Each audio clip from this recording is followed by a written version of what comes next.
அனைவருக்கும் வணக்கம். சிந்திக்க வைக்கும் ஜென் கதைகள். உயர்ந்ததும் சிறந்ததும். அது ஒரு ஜென் மடாலயம். அங்கிருந்த சீடர்களுக்கு தத்துவ கதை ஒன்றை குரு கூறினார். அந்த கதை இதுதான். அவன் ஒரு கல்லுடைக்கும் தொழிலாளி. அந்த தொழிலில் அவனுக்கு பெரிய வருமானம் ஒன்றும் கிடைக்கவில்லை. அன்றாட வாழ்க்கையை ஓட்டுவதே பெரும் சுமையாக இருந்தது. அதெல்லாம் அவளுக்கு வாழ்க்கையே வெறுப்பாக இருந்தது. ஒரு நாள் அவன் போன வழியில் ஒரு பணக்கார வீடு தென்பட்டது. அந்த வீட்டின் வாசல் வழியே அவன் கண்ணில் பட்ட அத்தனை பொருட்களும் செல்வங்களும் அவனை விழி பிதுங்க வைத்தன. அடடா, அந்த பணக்காரனுக்கு எத்தனை செல்வாக்கு!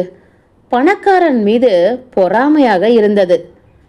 தனக்கும் அப்படி ஒரு வாழ்க்கை கிடைத்தால் எப்படி இருக்கும் என்று நினைத்து பார்த்தான். என்ன அதிசயம்!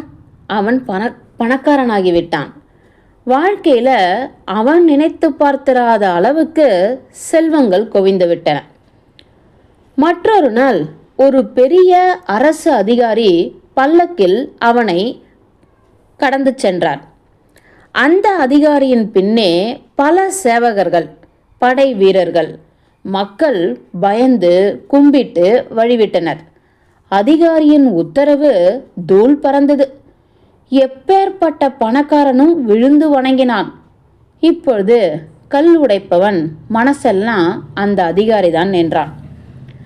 இருந்தா இப்படி அல்லவா இருக்கணும், என்ன அதிகாரம் என்று நினைத்தான். அவன் நினைப்பு பலித்தது. பெரும் அதிகாரம் படைத்த அதிகாரி ஆகிவிட்டான். அவனை பார்த்தாலே எல்லோரும் பயந்தனர். கொஞ்ச நாளில் மக்கள் வெறுக்கும் அளவுக்கு அவன் அதிகாரம் எல்லை மீறி போனது. ஒரு கோடை நாள் தனது பல்லக்கில் பயணித்து கொண்டிருந்தான். இப்பொழுது அதிகாரியாயிருக்கும் கல்லுடைப்பவன் வெயில் சுள்ளென்று சுட்டது. இருக்கையில் உட்காரவே முடியாத அளவுக்கு வெப்பம் தகதகித்தது. அண்ணாந்து பார்த்தான். வானத்தில் கம்பீரமாக தகதகத்தது சூரியன். ஓ, உலகத்துக்கு மேலே உட்கார்ந்துக்கிட்டு இந்த சூரியன் என்னமா ஆட்டி படைக்குது! இருக்கட்டும், நானும் சூரியனாகி எல்லாரையும் எனக்கு கீழே வச்சு வாட்டி எடுப்பேன் என்றான்.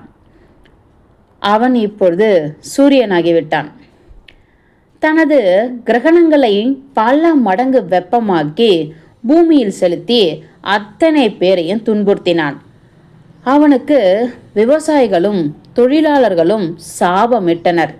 அந்த நேரம் பார்த்து ஒரு பெரிய கரிய மேகம் கடந்து போனது. சூரியன் அந்த மேகத்துக்குள் மறைய மக்கள் மகிழ்ந்தார்கள். ஓஹோ, மேகம் நினைச்சா சூரியனையே காலி பண்ணிடுமா? அப்ப நானும் ஆகிட்டா போச்சு என நினைத்தான். நினைத்தபடி மேகமாகிவிட்டான்.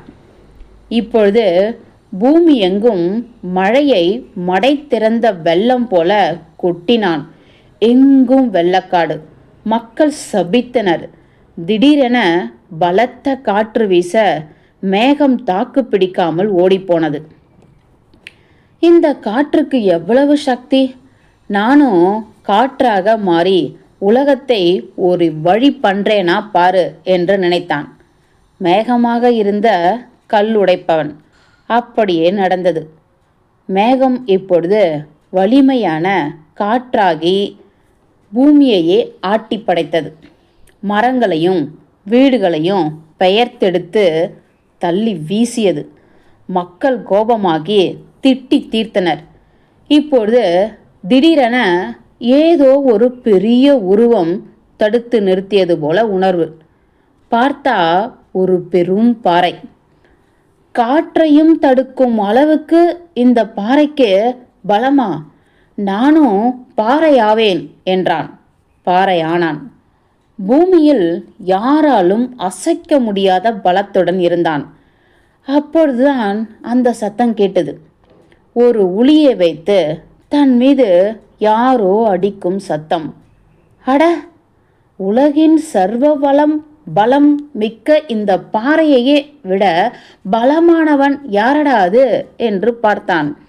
பாறையாக இருந்த கல் உடைப்பவன். அந்த பாறையை உளியால் உடைத்து கொண்டிருந்தான் ஒரு கல் உடைப்பவன். கதை புரிகிறதா?